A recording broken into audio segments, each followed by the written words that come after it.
आनंद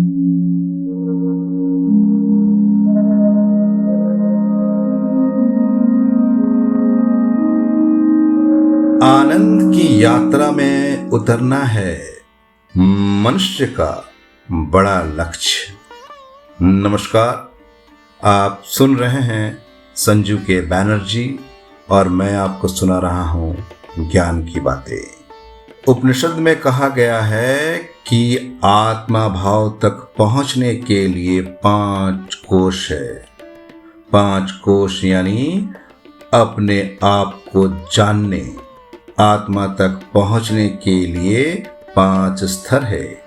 ये स्तर अपने भीतर उतरने की यात्रा है। पहला है अन्नमय कोश। अन्न का मतलब धरती से जो प्रकट हो रहा है। इस जगत में जो कुछ दिख रहा है सब अन्नमय कोश में आता है। पृथ्वी, नक्षत्र, तारे सब आत्मा के बाहरी आवरण है।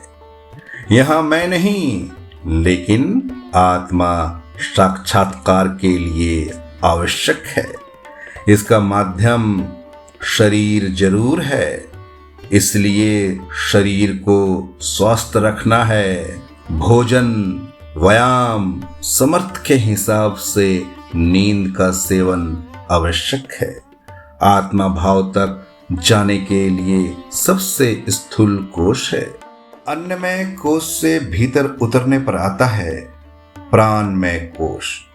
ये वो एनर्जी है जिससे शरीर चलता है।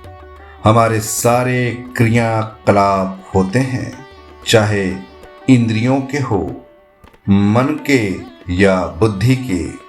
रात का सोना, सुबह का जागना, हृदय की धड़कन हो या पाचन तंत्र की क्रियाएं, सबके लिए शक्ति की आवश्यकता होती है। प्राणमय के माध्यम से ही हम प्राण को उन अंगों तक पहुंचाते हैं जहां तक प्राण पहुंच नहीं पाता। यही जन्म और मृत्यु का कारण बनता है।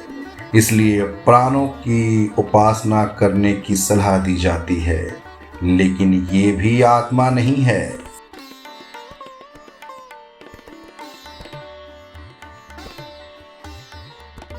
इस कोष को साध लेने पर आता है तीसरा स्तर, मनोमय कोश। यानी मन को जानना है। मन चंचलता से भरा हुआ है। अतीत में जाता है तो दुख ले आता है, भविष्य में जाता है तो भय ले आता है। इसलिए पूरे जीवन की यात्रा में हमारा कोई खजाना है तो वो मन है।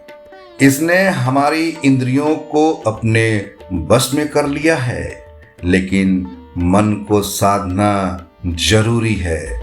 ध्यान के अभ्यास से जब हम मन के साक्षी होने लगते हैं तो ज्ञान प्रकट होता है, दिव्यता प्रकट हो जाती है।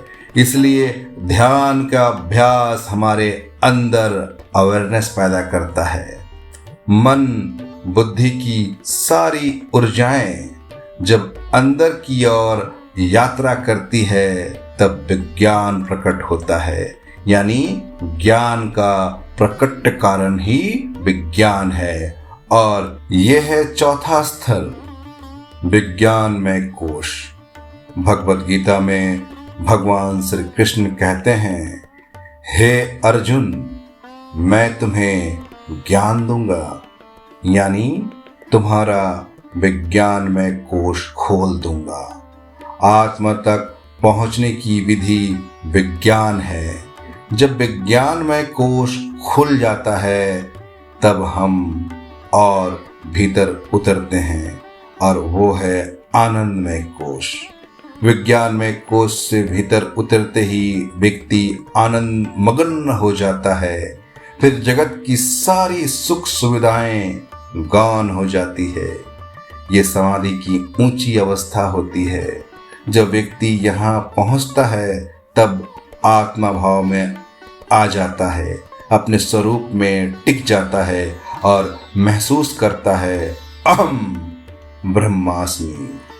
यही तो मनुष्य जीवन का लक्ष्य है। तो मित्रगणों, मैं अपनी वाणी को यहीं विराम देता हूँ।